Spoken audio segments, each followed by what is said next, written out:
Circular motion के lecture number 2 को। और लेक्चर नंबर 2 में हम जानेंगे सर्कुलर मोशन के कुछ टॉपिक्स और कुछ कंसेप्ट के बारे में। चलिए अपने लेक्चर को यहाँ पे कंटिन्यू करते हैं। तो हम सर्कुलर मोशन में कल हमने ये जाना था कि एस को थीटा से दिखाते हैं, displacement angular displacement and round के लिए कितना आता है, 2πn आता है। ओमेगा बराबर क्या होता है, d theta by D T, और एवरेज ओमेगा क्या आता है, del theta by D t. ये वेक्टर क्वांटिटी नहीं है बट ये वेक्टर क्वांटिटी है, लेकिन अल्फा केस में दोनों ही ओमेगा क्या है, हमारे वेक्टर क्वांटिटी है। तो अल्फा बराबर D omega by D T और अल्फा एवरेज बराबर del omega by del T. Alpha बराबर हम क्या लिख सकते हैं, D omega by D T या omega D omega by D theta. ये हमने कल डायरेक्शन देखा था कैसे निकालना है। अगर दोनों एक डायरेक्शन में अल्फा और ओमेगा भी तो स्पीड अप होगा, अपोजिट डायरेक्शन में तो स्पीड डाउन होगा। Relation in linear circular kinematics. तो एल बराबर क्या होता है, यहाँ पे आर थीटा होता है। एल बराबर क्या होता है, आर थीटा होता है। ये चाप हो गई हमारी, तो वो ये जो चाप चल रहा है कैसे निकालते हैं, थीटा बराबर एल बराबर आर इंटू थीटा होता है। तो एल बराबर यहाँ से क्या हो जाएगा, आर इंटू थीटा हो जाएगा। तो दोनों को टाइम के रिस्पेक्ट में अगर डिफ्रेंशिएट करें तो यहाँ से क्या आता है, वी बराबर आर ओमेगा आता है, जिसको आप याद कर सकते हैं कि स्पीड बराबर क्या होता है, आर इंटू ओमेगा होता है, और वेलोसिटी बराबर क्या होता है, डी एस अपॉन में D T, mode of velocity speed. Relation in linear and circular kinematics में वी बराबर ओमेगा आर और एल बराबर आर टी। अब इसको फिर से डिफ्रेंशिएट करेंगे टी के रिस्पेक्ट में, तो क्या आएगा, ए बराबर D we by D T बराबर आर एल्फा। याद रखना ये एक्सीलरेशन नहीं है, ये क्या है, rate of change of speed, क्योंकि ये वी है, वी वेक्टर नहीं है, ये rate of change of speed है, rate of change of magnitude of velocity है। तो इसीलिए हम इसको क्या नहीं बोलेंगे, इसको एक्सीलरेशन नहीं बोलते। इसका मतलब d we by D T बराबर क्या होता है, आर एल्फा होता है, वी बराबर आर ओमेगा होता है, और एल बराबर आर थीटा होता है। आप इसे याद रख सकते हैं। आर क्या है, आर वेक्टर हमारा क्या है, रेडियस वेक्टर है। ओमेगा वी एंड आर क्या है, म्यूचुअली परपेंडिकुलर है। ये तीनों आपस में क्या होते हैं, परपेंडिकुलर होते हैं। परपेंडिकुलर कहने का मतलब ये ऐसे होते हैं, एक्स वाई जेड प्लेन में ये होते हैं।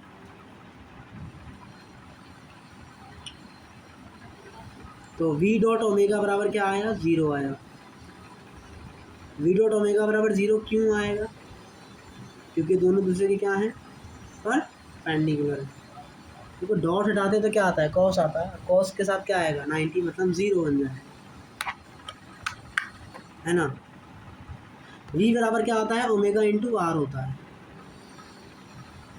तो डॉट प्रोडक्ट तो सबका 0 हो गया। तो वी बराबर क्या होता है, ओमेगा क्रॉस आर वेक्टर या आर क्रॉस ओमेगा वेक्टर। तो यहाँ पर ओमेगा क्रॉस आर आएगा कि आर क्रॉस ओमेगा आएगा, ये आप कैसे चेक करेंगे। इसको चेक करने के लिए हम किसका यूज़ करेंगे, हम यूज़ करेंगे किसका, राइट हैंड थंब रूल का। इसका यूज़ करेंगे, राइट हैंड थंब रूल करेंगे। हमें क्या चाहिए, वेलोसिटी चाहिए।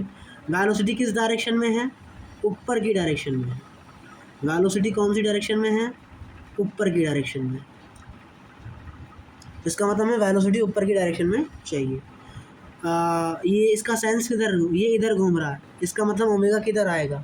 अगर कोई क्लॉकवाइज घूमता है तो ओमेगा कहाँ आता है, ओमेगा आता है इनसाइड, अंदर की तरफ। मतलब ओमेगा किधर है, अंदर की तरफ।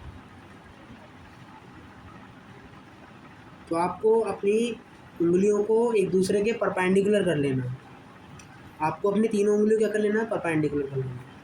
अंगूठा, उसके साइड वाली उंगली और उसके साइड वाली उंगली, तीनों क्या कर लेंगे, परपेंडिकुलर कर लेंगे। अब ओमेगा किधर है, बाहर की तरफ, नहीं अंदर की तरफ। ये कैसा है, ये ऐसे रोटेट लगा रहा है,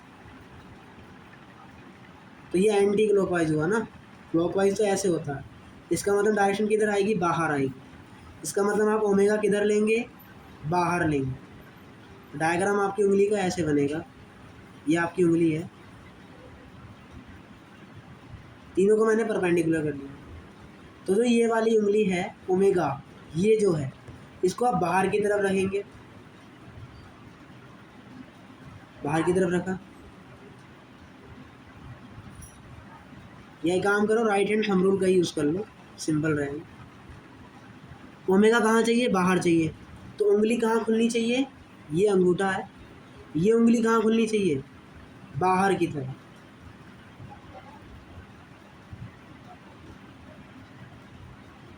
तो उंगली कहाँ घूमनी चाहिए? बाहर की तरफ। तो ओमेगा और आर किधर है?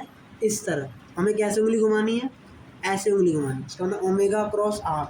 तो वेलोसिटी किधर आ रही है? इस डायरेक्शन। देखिए ये वाला जो टॉपिक है ना डायरेक्शन वाला, इसका हमें वीडियो बना के समझाना पड़ेगा ब्लैक बोर्ड पर, क्योंकि ऐसे तो समझ नहीं आएगा। डायरेक्शन सेंस तो ऐसे समझाना थोड़ा मुश्किल पड़ेगा, फिर भी एक बार ट्राई करते हैं समझाने का। आपको राइट हैंड थंब रूल का यूज़ करना है। ये उंगलियां हैं, ठीक है। देखो उंगलियां बाहर खुलनी चाहिए क्योंकि हमें ओमेगा बाहर चाहिए।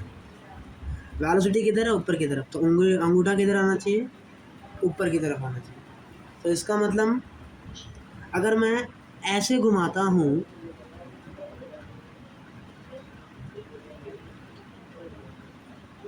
और आर किधर है? इस तरफ है। आर है इस तरफ। तो ओमेगा से आर की तरफ घुमाना है, ओमेगा से आर की तरफ घुमाना है। आपको जो अपने अंगूठा है, देखिए इसको मैं कल फिर समझाऊंगा, टेंशन मत। ये हमारी उंगली है, क्योंकि आर इस डायरेक्शन में है ना, तो मुझे लेटाना पड़ेगा। तो अगर मैं इसको ओमेगा से घुमाता हूँ,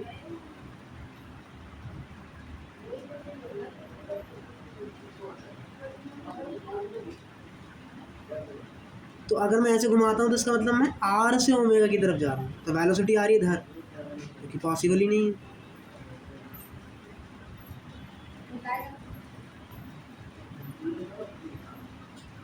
लेकिन अगर मैं उंगली को ऐसे घुमाता हूँ तो वेलोसिटी ऊपर की तरफ आती है, और वेलोसिटी ऊपर है। इसका मतलब वी वेक्टर बराबर क्या होगा? ओमेगा क्रॉस आर होगा। या इसको हम आई कैप जे कैप से भी चेक कर सकते हैं।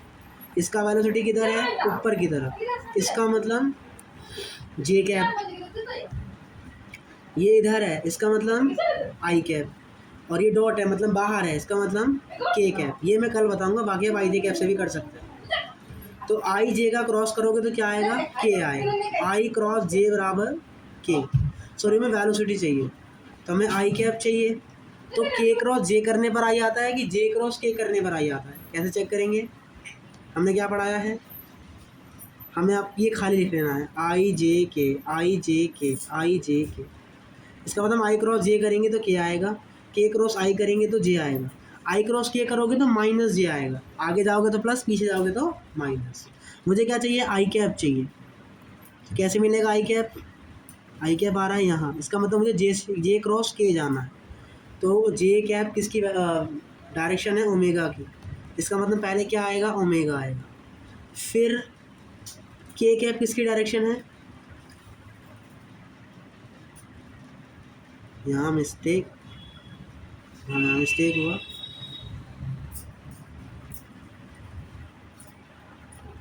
वेलोसिटी का डायरेक्शन है जे कैप, लिख लेते हैं ताकि दिक्कत ना है, करना ऐसे ही है। ओमेगा जेड में है, बाहर की तरफ मतलब प्लस जेड, के कैप मतलब, और ये आई कैप। तो क्या होता है? आई जे के, आई जे के। क्या चाहिए आपको? जे कैप चाहिए। जे कैप चाहिए, इसका मतलब मुझे ये चाहिए। तो ये कैसे मिलेगा? जब के क्रॉस आई होगा तब जे मिलेगा।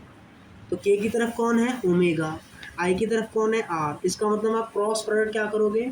ओमेगा क्रॉस आर करोगे। जब भी क्रॉस करते तो ये लाइन याद रखनी है, आई जे के, आई जे के, आई जे के। तो कभी भी डायरेक्शन निकालना होगा तो आप ऐसे डायरेक्शन निकाल सकते हैं कि आई जे कैसे आए, क्रॉस आएगा कि डॉट आएगा। तो आप इनको ऐसे जो है चेक कर सकते हैं। ऐसे ही V and R are given, find omega. तो वी अपॉन क्या होगा? आर होगा। लेकिन क्या ये वेक्टर फॉर्म में है? नहीं है, तो वेक्टर आप नहीं लगा सकते। ये सिर्फ ओमेगा का मैग्नीट्यूड है। हमें वेक्टर फॉर्म में चाहिए तो क्या करना पड़ेगा? यहाँ पर आपको एक और आर से मल्टीप्लाई करना पड़ेगा, तभी बन जाएगा वी क्रॉस आर बटे आर स्क्वायर। लेकिन नहीं पता कि वी क्रॉस आर है कि आर क्रॉस वी है, तो फिर से चेक करेंगे। ओमेगा क्या है? के कैप। वी क्या है? आई कैप। और आर क्या है? सॉरी वी क्या है? जे कैप। आई क्या है? आई कैप। तो आई जे के होता है, क्या होता है? आई जे के, इसका मतलब पहले क्या आएगा, आर आएगा, फिर वी आएगा। इसका मतलब फॉर्मूला क्या होगा अपने यहाँ पे, ओमेगा बराबर आर क्रॉस वी अपॉन में आर स्क्वायर। तो ओमेगा का जो करेक्ट फार्मूला होगा वेक्टर की फॉर्म में वो ये वाला फार्मूला होगा। तो आपको ऐसे चेक करना है, ठीक है। क्वेश्चन करते हैं। Find speed of tip of second hand of a clock if length of second hand is 20 centimetre. आपको speed of tip of second hand की आपको क्या निकालनी है, स्पीड निकालनी है। तो सेकंड हैंड का ओमेगा क्या होता है, 2π/16 रेडियन पर सेकंड होता है। v बराबर क्या होता है हमारा, आर ओमेगा। मैग्नीट्यूड की बात करें तो आर का वैल्यू 20 सेंटीमीटर हो गया, जिसको मीटर में चेंज कर लेंगे, कोई नहीं, सेंटीमीटर में ना तो सेंटीमीटर पर सेकंड आंसर आ जाएगा, वरना मीटर में चेंज कर लीजिए, मर्जी है। तो 2π/60 की मल्टीप्लाई कर देंगे 20 सेंटीमीटर से, तो आंसर क्या आ जाएगा, 2π/3 सेंटीमीटर पर सेकेंड। ये वाला क्वेश्चन करते हैं। During the circular motion with constant speed both velocity and acceleration are constant. बार बार जो वेलोसिटी है उसका डायरेक्शन बदल रहा है, तो इसका मतलब जो वेलोसिटी है डायरेक्शन चेंज होने से वेलोसिटी कांस्टेंट तो नहीं हुई, इसका मतलब वेलोसिटी कांस्टेंट तो नहीं है, तो ये ऑप्शन भी गलत। अब होता क्या है, वेलोसिटी बदल रही है और एक्सीलरेशन क्या होता है, चेंज इन वेलोसिटी होता है। तो वेलोसिटी अगर चेंज हो रही है तो इसका मतलब आपका एक्सीलरेशन में भी क्या आएगा, चेंजेस देखने को मिलेगा, क्योंकि वेलोसिटी का डायरेक्शन बार बार बदल रहा है। तो इसका मतलब दोनों चेंज होंगे, तो ऑप्शन नंबर डी क्या हो जाएगा, आपका करेक्ट आंसर हो जाएगा। ये होमवर्क है, घर से करके लेके आइएगा। ये करते हैं, a particle is moving on a circular path and its angular velocity this position of particle with respect to centre is find x. तो आपको सेंटर के रिस्पेक्ट में दिया है, इसका मतलब दोनों का जो डॉट प्रोडक्ट है वो जीरो है, विथ रिस्पेक्ट टू सेंटर देता है तो दोनों का डॉट प्रोडक्ट जीरो होता है। दोनों का डॉट प्रोडक्ट करोगे तो क्या आएगा, 3x 24 और 3 के, हम 3 3 9, तो यहाँ से x का वैल्यू क्या आ गया हमारा, 5 आ गया, बात खत्म, ठीक है। अब आपको क्या बताना है, ओमेगा आर क्या निकालना है, वेलोसिटी। तो क्या करेंगे, ओमेगा क्रॉस आर करेंगे। आई जे कैप आपको निकालवाना सिखाया है, सबके वैल्यू पुटिंग कर देंगे, ठीक है। अब आप पहली वैल्यू को सॉल्व कर रहे हो तो साइन क्या लिखते हो, पहले प्लस फिर माइनस एंड देन प्लस। अब आपको पहले ऐसे क्रॉस करना है, इसकी मल्टीप्लाई इससे, इसकी मल्टीप्लाई इससे, और बीच में माइनस साइन, 3 6 18 और माइनस का 18 फिर से माइनस, तो क्या बन जाएगा 12 + 18। और ऊपर क्या है, आई कैप, यहाँ क्या लिख देंगे, आई कैप लिख देंगे। फिर दूसरे में क्या साइन लगाएंगे, माइनस का, कोफिशिएंट जे कैप, फिर यहाँ फिर 3 3 9 एंड 3 3 15, बीच में माइनस का साइन, फिर प्लस का के कैप, यहाँ माइनस 15 माइनस 18 एंड माइनस का 20, यहाँ कितना बचा, -38 आई कैप, यहाँ पे +6 जे कैप एंड यहाँ 13 आई कैप। वेरी सिंपल क्वेश्चन, खाली आई जे कैप लगाना था और इसमें कुछ भी नहीं था। होमवर्क क्वेश्चन है, ट्राई करिए। देखिए सर्कुलर मोशन हम ऐसे ही आधा आधा घंटा रोज़ वीडियो आएगा और धीरे धीरे आपको पता भी रहेगा, आपका सर्कुलर मोशन खत्म हो जाएगा, ज़्यादा लोड लेने का जरूरत उसमें नहीं है। हम आज से अपना नया चैप्टर चालू कर रहे हैं रोटेशनल मोशन, तो उसमें ज़रूर आइए, जो भी कॉन्सेप्ट यूज़ होंगे वो साथ के साथ बता देंगे, कोई दिक्कत नहीं है। एक्सीलरेशन कांस्टेंट होता है तो आप ये सारी इक्वेशन लगा सकते हो। उसी तरीके से अगर अल्फा कांस्टेंट है तो आप ये सारी इक्वेशन यहाँ पे लगा सकते हैं। वी को चेंज करेंगे ओमेगा से, यू को ओमेगा नोट से, ए को अल्फा से, टाइम तो टाइम ही रहेगा। तो इक्वेशन क्या बन गई, ओमेगा बराबर omega not plus alpha T. S को थीटा से, यू को ओमेगा नोट से और ए को अल्फा, तो अपनी ही इक्वेशन बन जाएगी। यू स्क्वायर बराबर यू स्क्वायर प्लस 2s, तो क्या हो जाएगा, ओमेगा स्क्वायर बराबर omega not square plus 2 alpha theta. और एस बराबर क्या होता है, u plus v by 2 multiply में टी होता है, और एन सेकेंड का भी होता है। तो यहाँ से थीटा बराबर क्या हो जाएगा, omega naught plus omega by 2 bracket में टी। तो इस तरीके से ये सारी कहानी हो गई, जिसको हमने यहाँ पे अच्छे से समझ लिया। आई होप ये कहानी आपको क्लियर होगा। और जैसे आपने काइनेमेटिक्स लिखा था, सर्कुलर काइनेमेटिक्स, उसी के सिमिलर है और इसमें कुछ भी एक्स्ट्रा नहीं। चलिए इसको करते हैं। एक फैन रोटेट हो रहा है with angular speed of 180 RPM, uniform accelerated to 720 RPM in 10 second, 720 RPM in 10 second. Find angular acceleration and the number of rotation made in this process. इस प्रोसेस में अब कितने एंगुलर एक्सेलरेशन बनेंगे और number of rotation आपको जो है यहाँ पे बताना है। क्या दिया है, देखो 10 सेकंड में वो 720 आरपीएम बना रहा है, तो पहले आरपीएम को हम चेंज करेंगे रेडियन पर सेकंड में। तो आरपीएम को रेडियन पर सेकंड में चेंज करने के लिए π/16 से मल्टीप्लाई करेंगे, ठीक है। तो π/16 से मल्टीप्लाई करेंगे इसे, या तो आप लास्ट में भी चेंज कर सकते हो, वो आपकी मर्जी है। अगर हम इसमें लगा रहे हैं तो मस्ट नो कि सब SI यूनिट में होने चाहिए, तो हमें SI यूनिट में चेंज करना पड़ेगा। तो ओमेगा नोट क्या आ जाएगा 180, 2π/16 से मल्टीप्लाई करेंगे तो यहाँ से कितना आंसर आ जाएगा बस 6 रेडियन पर सेकेंड आ जाएगा, ठीक है। अब 720 का करेंगे, 720/60 एंड मल्टीप्लाई 2π, तो कितना आ जाएगा 24 पाई रेडियन पर सेकेंड जो है ये आ जाएगा। अभी बराबर क्या होता है U+AD, मतलब ओमेगा बराबर omega not plus alpha T. तो ओमेगा नॉट 24 पाई दिया है आपको। तो रिवोल्यूशन, अगर सब कुछ रिवॉल्यूशन में लिखा है तो सब कुछ रिवॉल्यूशन में लिखना, अगर सबको रेडियन में लिखा है तो रेडियन में लिखना, एज योर विश। मैंने रेडियन में मान लिया, कोई दिक्कत नहीं है। 24 बराबर क्या हो जाएगा 6 pi plus alpha T time 10 second है, तो 24 में 6 गया तो 18 पाई अपॉन में 10। तो अल्फा का वैल्यू तुम्हारा क्या आ गया 18 पाई अपॉन में 10 रेडियन पर सेकंड स्क्वायर, जो कि यही आ रहा है। और क्या पूछा है, नंबर ऑफ रोटेशन पूछा है, इसका मतलब आपको थीटा पूछा है। तो थीटा कैसे निकालेंगे, इस इक्वेशन से v² प्लस 2as। ये पता है ओमेगा कितना 24 पाई का स्क्वायर बराबर 6 pi square plus 2 alpha theta.